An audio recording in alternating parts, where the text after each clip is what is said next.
Good evening. How are you all doing? Everybody okay? You can hear me all right in the back? Yeah? Okay, great. So I'm really glad to be here tonight. For those of you who don't think I look like the guy on the flyer, no, I'm not Roy Wooten. Roy called me a couple of days ago and said, "You will not believe what happened, and here's what I need, and can you do this?" I was delighted to. I do a lot of work around anxiety, around stress, around trauma. And so it was really an exciting presentation to put together. But Roy and I have shared a stage together. We have pretty similar styles, and that is to kind of move forward and help you find solutions. And tonight we're going to be talking about exactly what was in the flyer. So what does anxiety look like? What are the causes? And how you can help yourself and how you can help people in your life that you love, whether you're children, your teenagers, your adult children, your partner, your parents, whomever it may be. And so I'm really, really happy to be here. I will tell you, since you guys seem like a pretty cordial group, that I did text Roy today and I said, I'm going to tell him you were too anxious to come tonight. And I said, do you think they'll laugh? And he said, yes. And there you did. So we're going to just start off. So I thought I'd start with this. Isn't that nice? You didn't expect that, did you? Because I got to tell you, when I was doing these slides for anxiety, it made me anxious.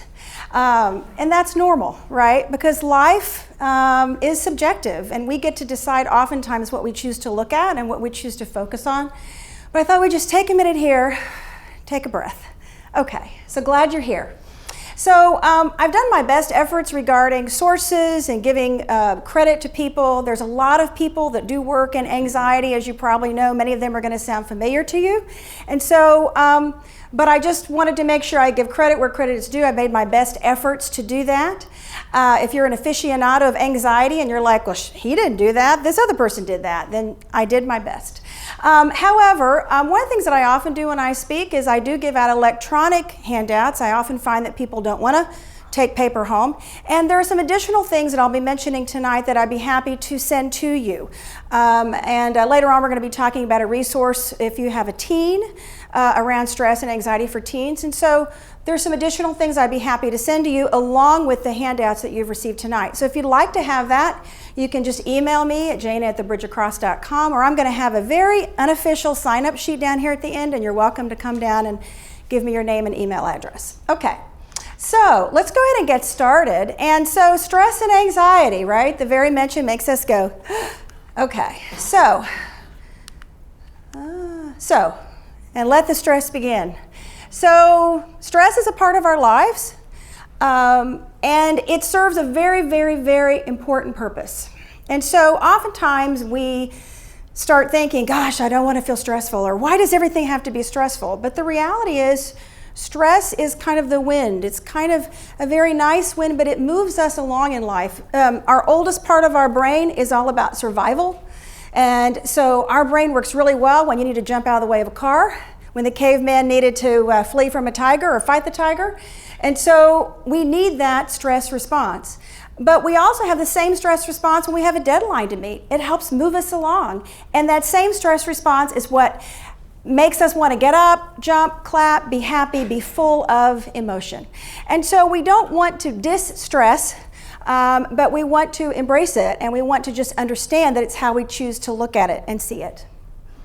So, this keeps slipping on me. Okay, we'll try this. Okay, so there's actually two kinds of stress. The first one is the bodily reaction when something good happens, and the second is the bodily reaction when something that we consider to be not so good happens. So, but both of these kinds of stress have the exact same bodily reaction. Exactly the same. Your brain doesn't know. All your brain knows is that something is happening and you are going to be like, and when you do that, adrenaline, your mind starts thinking about stress, adrenaline gets dumped into your system, your body tenses, you hold your breath a little bit, and then your body actually gets a little panicky because it's like, wait a second, she's holding her breath, her muscles are tensing, the adrenaline's going, there must be something wrong, there's a tiger around the corner. And so then when that happens to us, then oftentimes we'll take another breath. And so it actually becomes kind of a vicious cycle if we have a lot of stressors, or a lot of times during our day when we have things we need to do or things are going on. And of course, it's much worse if your life has multiple stressors that are incredibly difficult or very challenging, or if they keep catching you off guard, right? Sometimes we're moving along in our day very happy, and something will happen and it will just really create lots of problems for us. So at the same time when this happens, there's a decrease in bone production, immune function, and sexual function. And that's part of the reason why, if you have this happen a lot, then it's going to be tough. And at some point, I think a lot of people are walking around out there and they think that they're in a relaxed state, but they're not. They're doing this. I was talking to a client today, and she's a lovely woman, but she, has too many things going on in November, has a young child, and so she said, I've decided not to exercise in November. But my back hurts, by this, by that. What can I do about all the stressors I'm under? And I'm like, well, wait a second. You're going to have to do something, because what's happening is you're kind of always in a state of a reaction to stress. So what causes anxiety? Now, I really don't think, as a general rule, I didn't want to list all the things that cause anxiety. And primarily because for each of us, it's different. One person's anxiety is another person's good stress. And also, we each live unique lives. We have our own relationships, our own experiences. And so it's different for different people. But in this particular case, I thought I would just kind of talk about kind of the big primary ones that I often see. So in today's world, one of the big stressors is social media and the phone and the kind of the link, like we can never get away from it. Not understanding how my emotions and my body works. And there are many people, not just children and teenagers that I work with, but adults who really have no idea exactly how everything is getting connected up. And it's because no one's ever taught them. No, they didn't ever learn. And a lot of people don't know. Not being able to self-soothe, or not having good coping mechanisms, or coping mechanisms that cause you trouble. Temperament, personality, chemical imbalances, and genetics. So that's a whole pool of things together, but basically what it really means is you didn't cause it. It's not your fault. These are things that happen in your body through your genetics in your life and how you were made, and so it has its own unique challenges. Phobias, attachment messages, and then trauma. And you'll notice these bottom four are similar in that you didn't intentionally cause them. You can't control them. And so it becomes really important to understand how they work and why they're so important. So we're going to take a pause here and talk about the river and the window. So you remember this guy. So here's the thing about this guy. He's in a canoe and he's paddling down. And the truth is that could be any of us. The goal is not stress-free. The goal is stress management. And how do we bring our body and our lives back into balance when we get out of balance? And so there was a term coined by Dr. Dan Siegel, I'm sure many of you are familiar with him, about the river of emotional integration. And he talks about being on a canoe or on a boat and going down a river, and how that is actually each one of us. So each one of us rides that, directs that progress down in our lives, down this river. And the goal is to stay in the middle. The goal is to have balance. The goal is to be able to link up ourselves, our lives, and our relationships in a way that works and is patterned, is calm, and able to manage that. Now, it's very normal. Life is going to send you waves. Life is going to send you other passengers. Life is going to send you snakes. Life is going to send you all sorts of things that you won't be able to stay in the middle. You're going to be veering off course. And he talks about two different banks of the river. The top is chaos. So that is when the emotional piece is so big that it's just crazy. And the bottom is rigidity. And that is when that person tries to control everything and everyone around them. And we don't want to get stuck or run into or stay in either part of these banks, But as we notice ourselves getting closer, we want to move ourselves back into the middle. Now, if you've ever operated a canoe or a boat down the river, you know it's hard to stay in the middle. There are lots of things that will move you aside. But I wanted you to kind of have that image in your mind because I like it. I think it's very kind of soothing for me to think in terms of, this is my journey, this is how it works. Another one is the window of tolerance, also coined by Dr. Dan Siegel. And the window of tolerance is really, really important because it is your ability to feel and to think at the same time. And these are two hard things to do at the same time.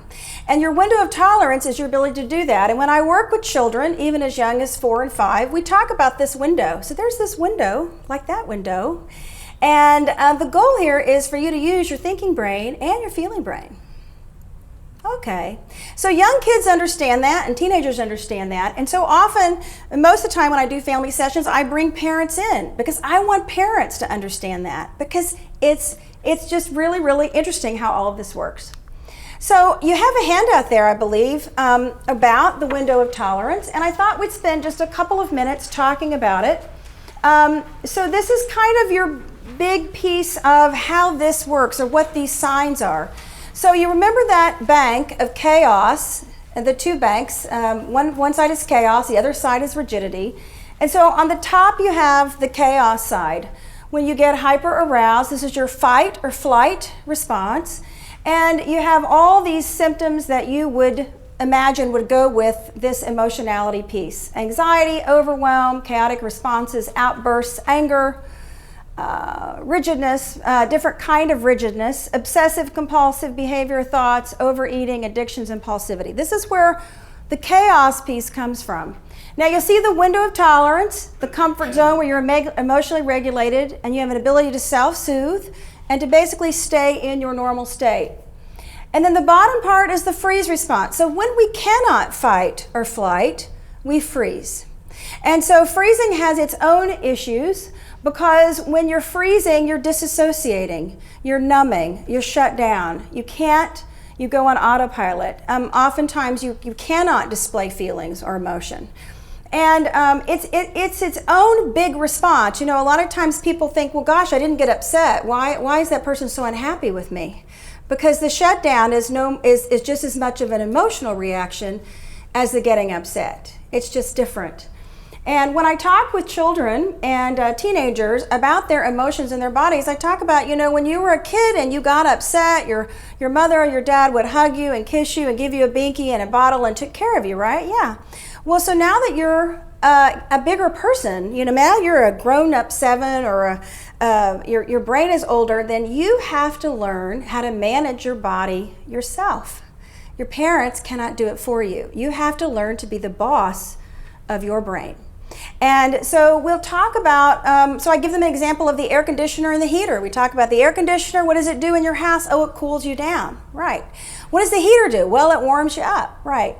So what we talk about is we have this air conditioner heater in our body and we have to use it to help us regulate ourselves. So when we get mad or hot, we have to know how to turn on our air conditioner. Ah, okay. And when we get cold or we get upset or we just want to be by ourselves, we have to turn on our heater. So how do we do that? So we will make a plan for how to do that. Now, you'll also see these other pieces of the window. So on the right side, staying in the window is all about the mindfulness piece.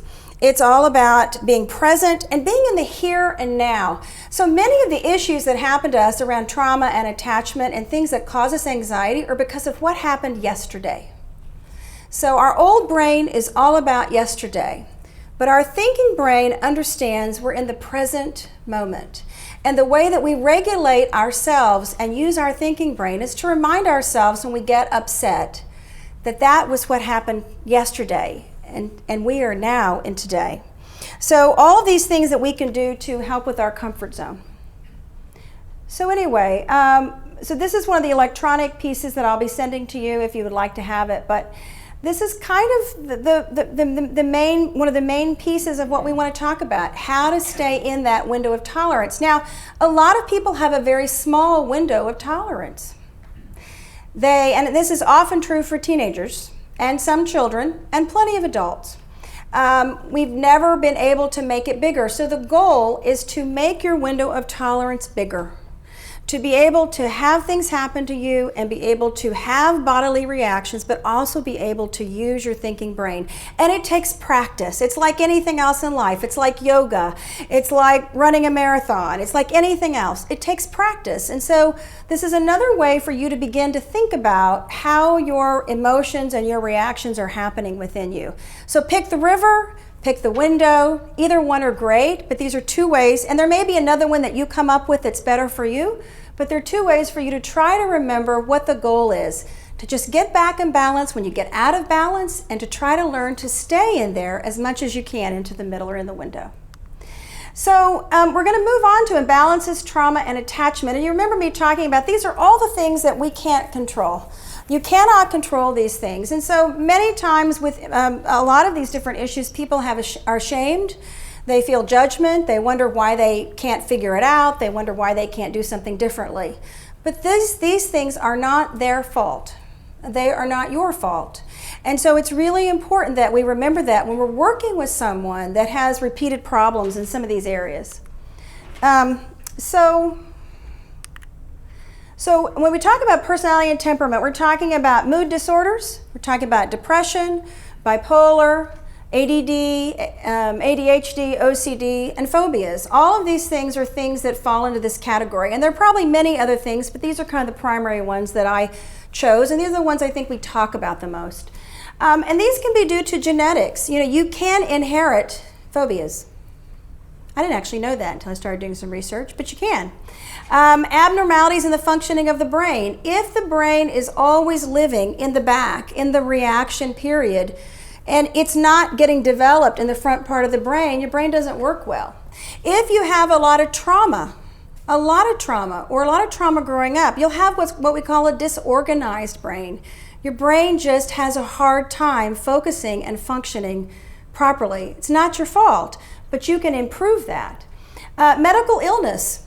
And we'll talk about this in a minute, but understanding if there's anything else going on with you is important. And it's probably one of the first things you want to do when you have any sort of serious problems or issues with anxiety. Make sure there's not a medical problem to it. So this next one is about individuals and our personalities and our temperaments. And so the only thing I'd like to say here is that we all have different personalities and temperaments, and that's pretty much how we come out of the womb. And I don't know how many of you have raised children, but my daughters are now in their mid-20s, and I can tell you that they are much like they were when they were young children. It hasn't really changed a lot. Now, I don't mean for that to scare you, for those of you going through the terrible twos or the difficult teens, but my point to you is that children do come out with a certain amount of their own temperament, their own personality. And so, you know, it's just fascinating to me how people end up who they are. And we're all so different. And but I know for myself that when I went through my 30s, which was probably one of the more difficult times in my life when I was a single parent, then when I remarried, and I had a lot of triggers, a lot of stressors, a lot of things going on, and then even into my step-family life for many years after due to some other issues. And so what I learned about myself was that I'm a high energy person. That I knew, but what I kept forgetting was that when something happens to me, you know, there's a line when we go over that, when we get upset. And because I'm a high energy person, my line was right there. My friend, who was a very calm, very low-key, talked very slow, which I always wanted to be able to do, she was down here. So it took a lot more for her to get up here than it took for me. And so understanding your temperament, understanding your personality, understanding how you work and how your body works is another piece of understanding how to row that canoe. And then last, just having poor coping strategies, not knowing how to cope or using old coping mechanisms, oftentimes creates more trouble, creates more problems, and adds to the stress. So we're going to take just a minute here and talk about each of these.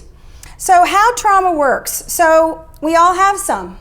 You know, it's funny, in working with EMDR and trauma, I'll often say to people, because I like to get to the heart of the matter pretty quickly, you know, I used to say, tell me about the top 3 or 4 traumas that you've experienced in your life. And you'd be surprised how many people tell me none. Oh, I really haven't had anything that bad happen.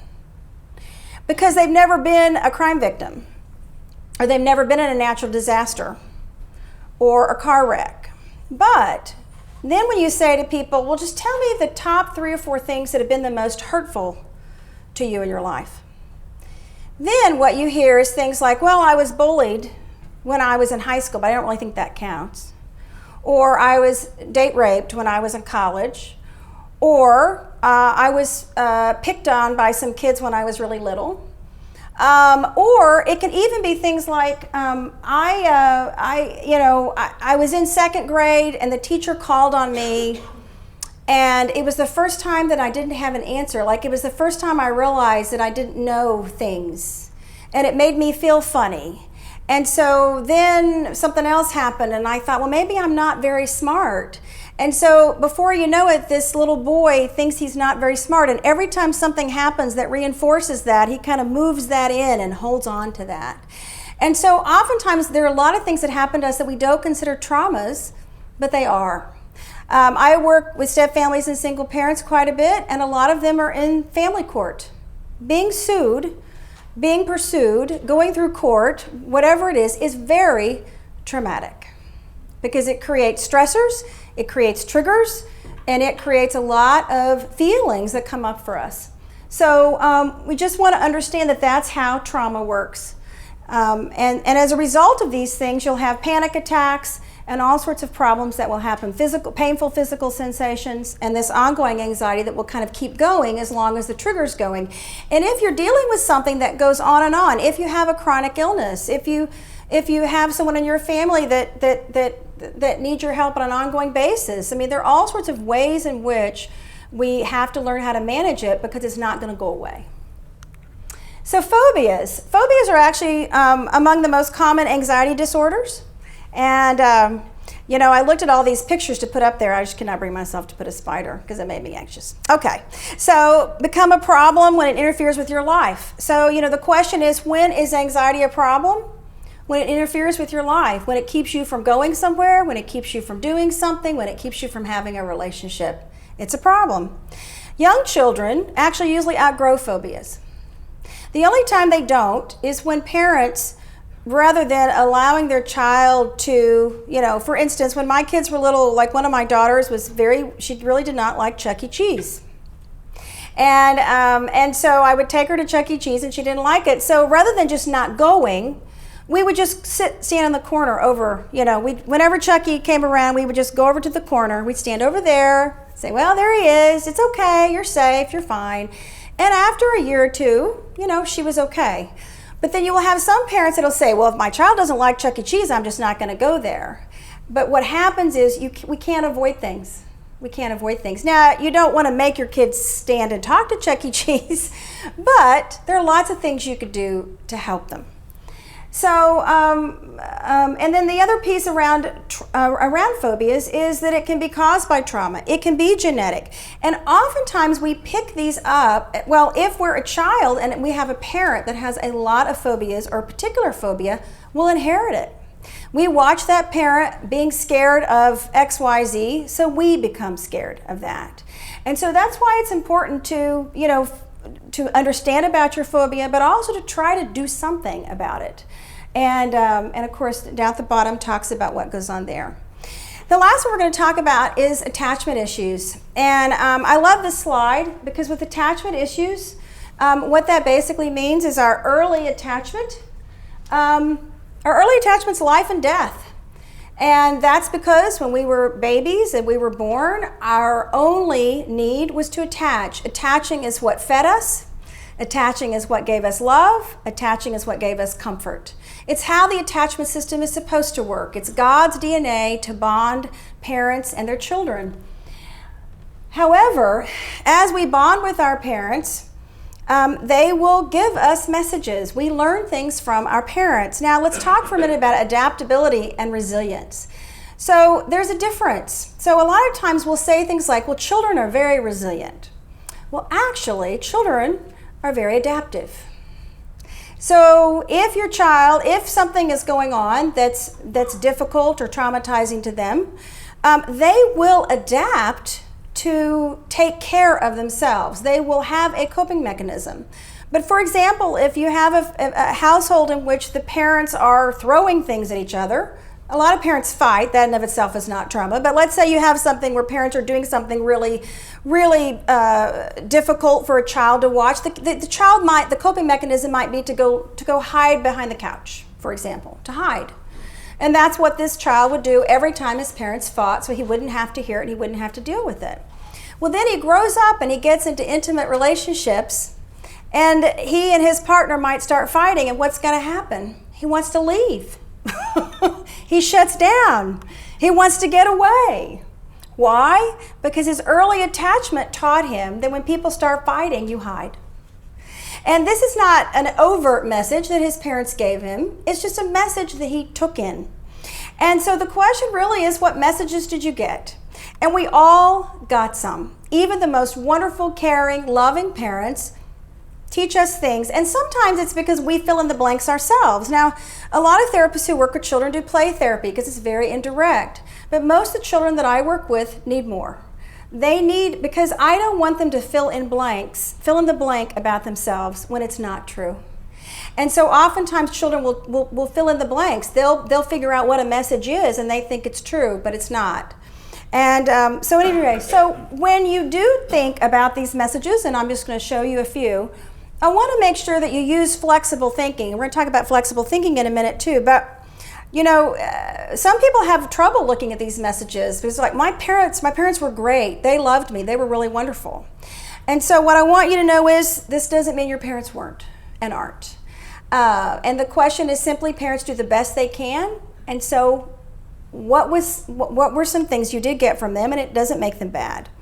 Parents do the best they can and they model what they learn. And oftentimes when I'm working with adults that have attachment issues, we'll talk about your parent did the best they could. Maybe it was not very good, maybe it was horrible, maybe it was wrong, but unfortunately they can only do as much as what they learn. And so vilifying parents doesn't help. So with that, we're going to talk a little bit about these early bonding contract rules. So these are attachment messages.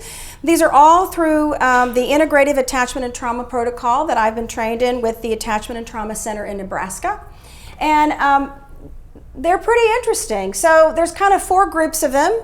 The first one is my notion, and there are kind of 4 messages the child gets. The first one is my emotional needs are second to someone else's needs. So these are the negative rules that happen. So there are also positive messages we give our children, but these are the negative messages, and so these are the ones you'd want to look at. So if you are someone that gets into a relationship with somebody else, or with your children even, and you find yourself always watching to see what they're doing, or you find yourself always letting the other person decide what you're going to be doing, or you feel like you always have to be on, then oftentimes these are the messages that you got.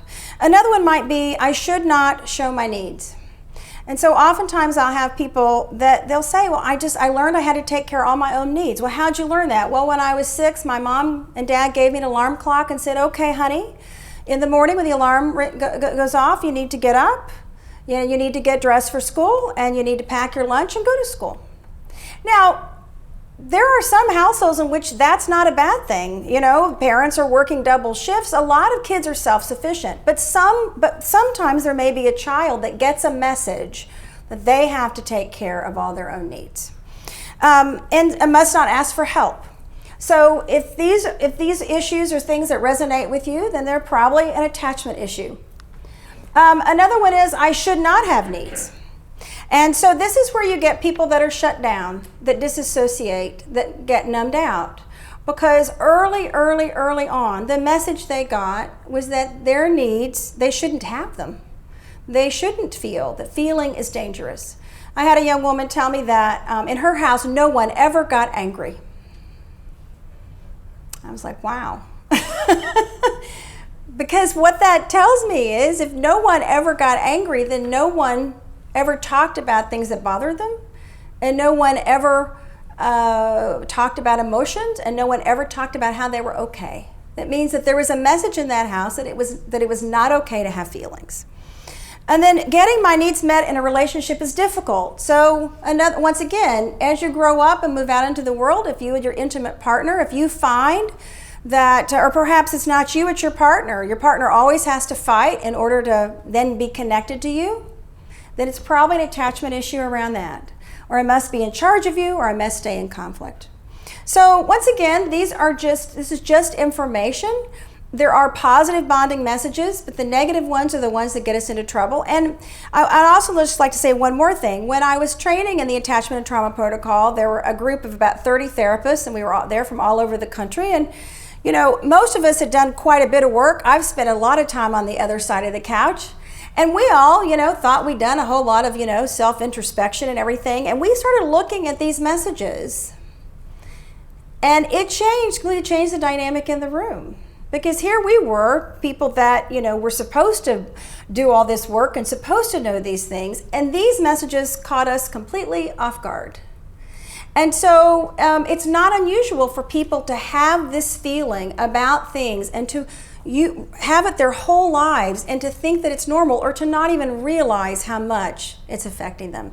So oftentimes just understanding, I came out of that workshop, I didn't do any intense therapy, but once I understand about my little 13-year-old teenager that, somehow learned from her parents that in order to get her needs met, she had to raise her voice.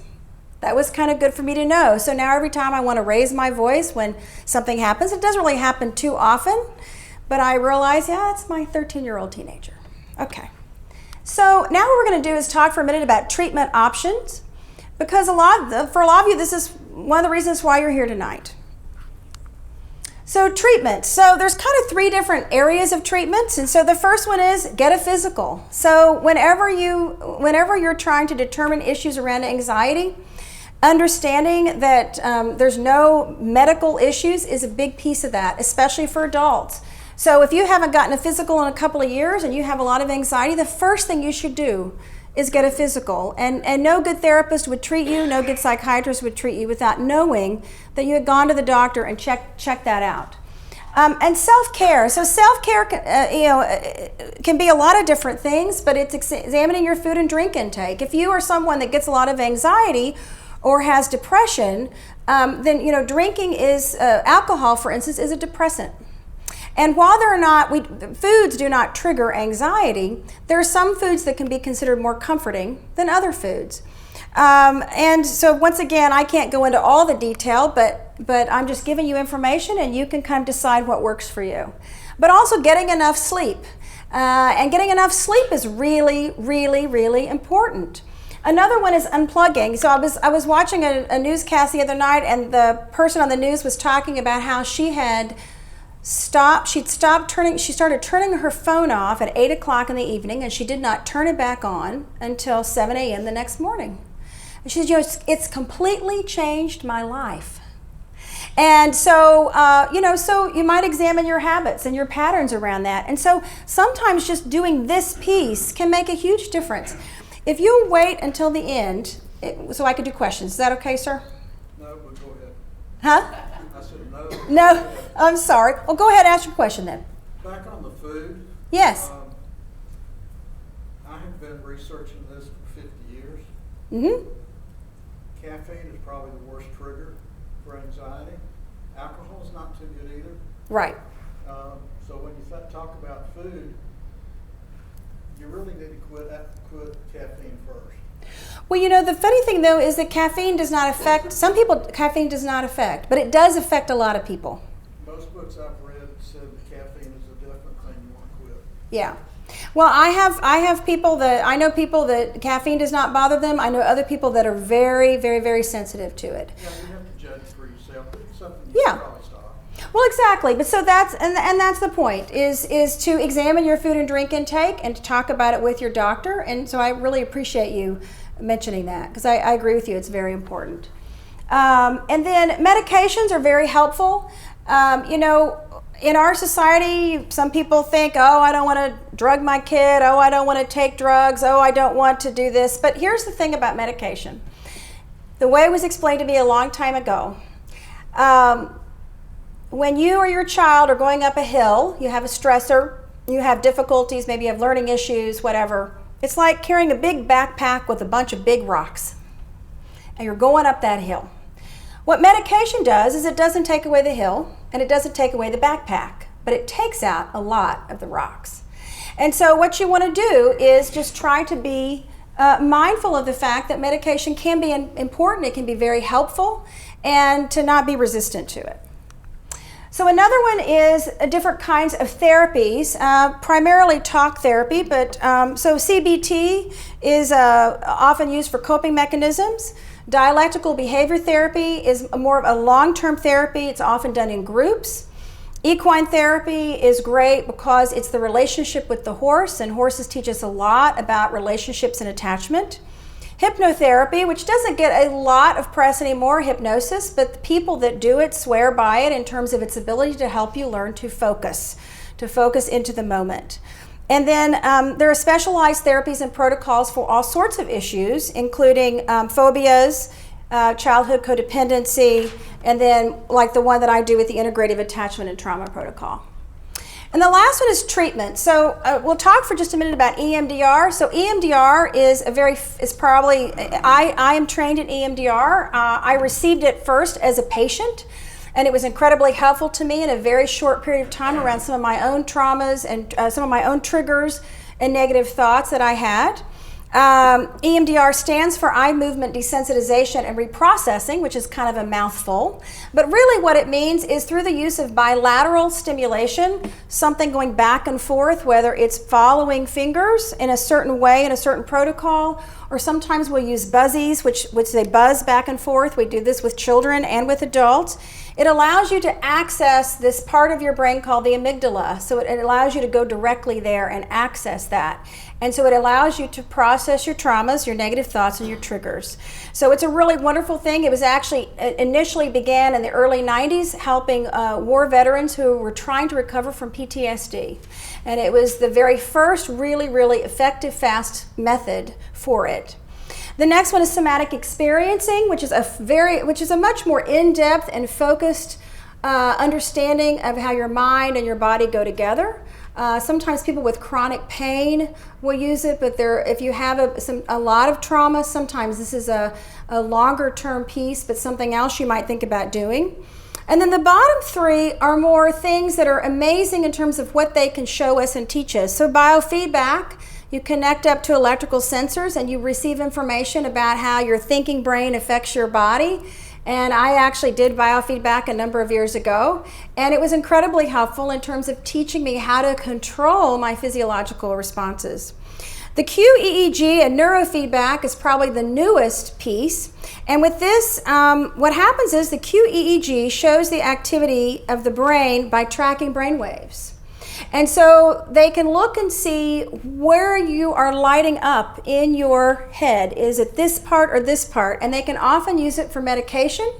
And then if you wish, you can also do neurofeedback, which then allows you through a series of watching some videos and working with the neurofeedback specialist. It allows you to change your brain and train your brain to light up in the areas where you want it to and to not light up in the areas where you don't. And oftentimes it's great if you have someone that's highly anxious and can't do anything else. So first you have to kind of calm them down before they can get there. And the last one is SPECT brain imaging. SPECT brain imaging happened, probably 20 years. Dr. Daniel Amen from the Amen Clinic was one of the first people that came out, and he has a big clinic in California, a couple of other places. And SPECT brain imaging actually shows brain flow. And so it's really helpful. It's more expensive. It's in the several $1,000s range, but people who have done it say that it's wonderful because basically it just shows you what's going on in your brain. And for some people who do not know if it's anxiety or ADD, if it's this or if it's that, and you have the money to spend, then it is a very good way to figure that out. So those are kind of your treatment options. And so the next thing I want to do is talk really fast about skills and tools. So skills that build resilience. So in my work with families and children and adults in kind of high stress situations, There's one place where we always start, and it's right here. So flexible thinking, managed emotions, moderate behaviors, and checking yourself, taking responsibility. And so whenever I work with families and with parents and children, this is where we always start. So when we talk about flexible thinking, I'll get out the goop and the slime and the putty and the Play-Doh. When we pass it around and we talk about what we like and how it feels and what do you think and I don't know. And so it's a lot of fun to talk about flexible thinking because it helps us to understand that how we see things is really, really important. So we're going to talk just a minute about the upstairs, downstairs brain. So this is, so in children in particular, but in all of us, you have the downstairs part of your brain is your brain stem and your midbrain. And then, or your, the part that manages movement. So you've got your fight or flight or your freeze response. And then the top part of your brain is your analytical thinking, and this is where your prefrontal cortex comes in. So your prefrontal cortex doesn't fully develop until you're 25. So those of you that have teenagers or children in college, just hang on. So the prefrontal cortex, when I work with children and families, I talk a lot about how the brain works, and I'll draw a circle and I'll put a line down the middle and I'll say, okay, this is your most grown-up self. This is your thinking brain as it's developed where you are now. The left brain is your thinking brain, the right brain is your feeling brain, and this is your old brain. So when you get upset, this is what kicks up. And so we talk about talking to your brain, right? Having your thinking brain talk to your feeling brain. So when you get upset, what can you say to your feeling brain to help it be okay? Well, I can tell my thinking brain that it's okay, that I'm going to be fine. So we'll talk about that. And this is what adults have to do too. We have to use all the parts of our brain in order for our brain to work well for us. So flexible thinking, your thinking brain talks to your feeling brain, and this is what expands your window of tolerance. Creating these new pathways. Examine and change unhelpful thoughts. One of the things that happens oftentimes with panic attacks and certain phobias and other things is the fear of the fear. Most people have never died of fright, but when people start having panic attacks, it's the fear of what's going to happen to them that makes them anxious. And so understanding that's important. And meditation and mindfulness, we know this is one of the things that really works our thinking brain. And I even had a slide in here, but I took it out, where basically it compares a brain that's neutral. So the thinking brain is, the cognitive brain is in pretty good shape. When there's stress or anxiety, the brain gets really small. The thinking brain gets really small. And then when you do mindfulness or meditation, the brain gets much bigger. So this is where we really use and develop our window of tolerance. And meditation does not have to be passive. So as you can probably tell, I move around a lot. I have a lot of things I do. When I was going through my divorce, what helped me was to take kickboxing and knock the crap out of something. But my good friend loved yoga. So she'd go to yoga and do her yoga thing. Now, I did yoga for a while, but for me, it was simply not active enough. So the thought of sitting for an hour and doing nothing is hard for me. I can do it. I often do it with my clients when we're doing EMDR processing. But it's not something that's really helpful to me. But the thing is that you can do it in different ways. You can mindfully wash the dishes. Oh, look at the soap. There's the plate. Think about how the water feels on my hands. Just the process of staying one thing at a time can be really helpful. And so then we talk about understanding emotions and feelings. And this, if you remember what causes anxiety, a lot of it was around coping mechanisms and not understanding how your body and your brain work together. And so we want to teach people that there's some very important things about emotions. First, emotions are energy. It's why we need to do something when we're upset. It's why we have that rush of adrenaline. So we've got to do something to discharge that and move it out of our bodies. Emotions are contagious. And so if you grew up with an anxious parent who was always anxious, you can become anxious. And so a lot of what we talk about within children and with families is you do not need to catch another person's emotion. It's okay for when mom gets mad, you don't have to get mad. When your friend gets upset, you don't have to get upset. And even in partners in intimate relationships, when your partner gets upset, you need to stay calm. One of you has got to be using your thinking brain, and that's how we help each other. Understanding emotions and feelings. Emotions are not good or bad or right or wrong. They are just feelings. If you grew up judging your emotion as bad, then it's not good. But ideally, you're able to name them, and then you can let them go. Well, I'm feeling frustrated and confused. But a lot of times, it's hard because we often feel more than one thing. And I do this activity with balloons with families, where we have all these balloons and we've named them emotions, and everybody has 3 and they're floating in the air because we're trying to keep them all up. And it's like, yeah, this is what happens when you go home. You've got all these emotions everywhere. And, and so if you can name them or figure out what they are, it'll be helpful to you. And also, emotions come and go. They're like waves. You woke up this morning, maybe you were tired. You went and got breakfast, then you felt happy. Then you got a text from somebody which made you mad. Then you were driving to work and you were pretty happy because you got to listen to that song. And then you got to work and you had to do a project, and so you felt a little stressed and frustrated. So the point is, right, is emotions come and go. And if you will hang on long enough with some good coping mechanisms, then you're going to be okay. Whatever you're feeling will soon pass. So be a detective of yourself when it comes to emotions. Where do I hold the feelings in my body? Where's the feeling? What was I thinking? What did I feel? What did I do? And just examining yourself and talking about these things is very helpful. Now, you have a handout of flipping your lid, which is my favorite thing by Dan Siegel in terms of what this means. But basically, this is your brain stem. This is your brain that deals with movement, your midbrain. This is your limbic system and your amygdala. And this is your thinking brain. And what happens when we get upset about something? We flip our lid. And when you flip your lid, what happens? Your thinking brain is offline. So when I'm working with teenagers, I'll often say, so you know what this means, right? And they'll go, that's not good, is it? I'm like, no, because anger makes you stupid. We do stupid things. We say stupid things. Now, I'm not necessarily saying this to the teenager, but the point is that's why you should not call or text or post or do any of those things when you're mad, right? Because your thinking brain is offline. And so what we have to do then is get our thinking brain back online, and that's what we've been talking about. Practice being body aware.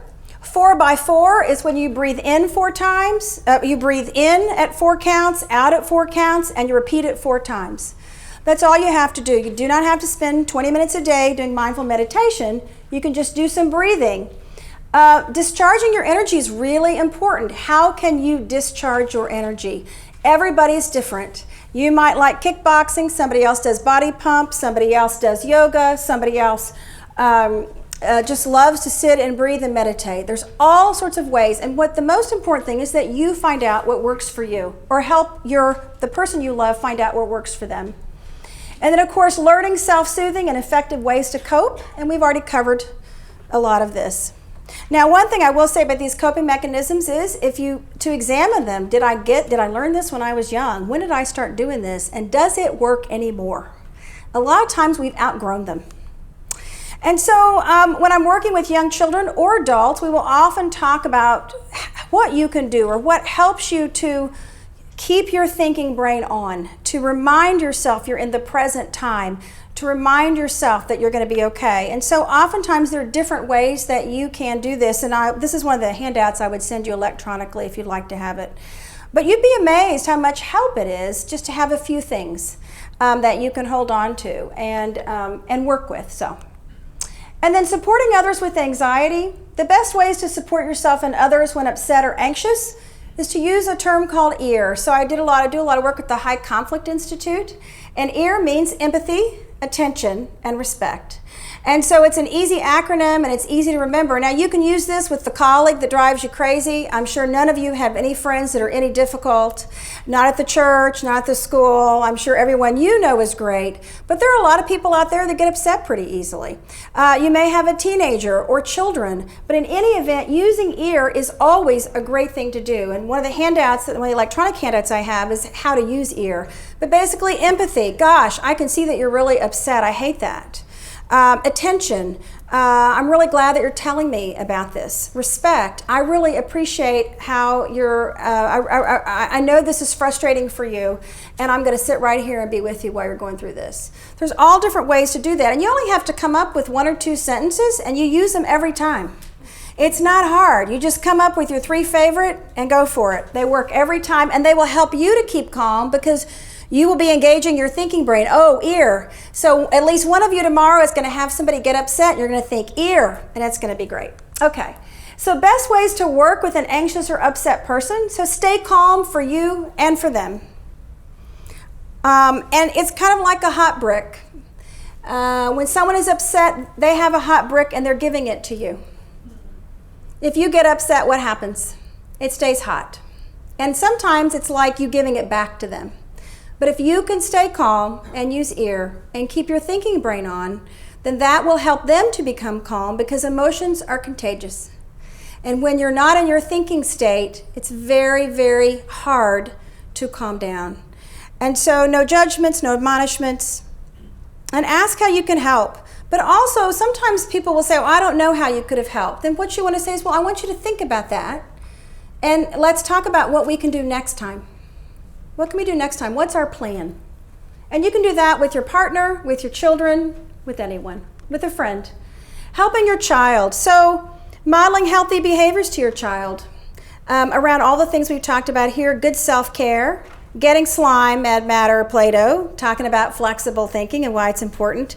There's a great book by Dr. John Gottman called Raising an Emotionally Intelligent Child. It's probably the single most important thing that I recommend for parents to read for their children, and it's quite good about how to help a child. Dr. Tim Elmore of Growing Leaders does a lot of work with teens. I'm on his email list. He's quite good. He's really, really, really helpful and informative. He has this wonderful new free ebook handout on stress and anxiety around teenagers. And I give you the link here, but you can also go to growingleaders.com to free resources, and you can download it there, or I'll send it to you when we do the electronic handouts. But it's quite good. So if you work with teenagers or love them, then you want to get that. So the most important thing, of course, is to find what works for you. And what works for you is going to be different than what works for anybody else in your life.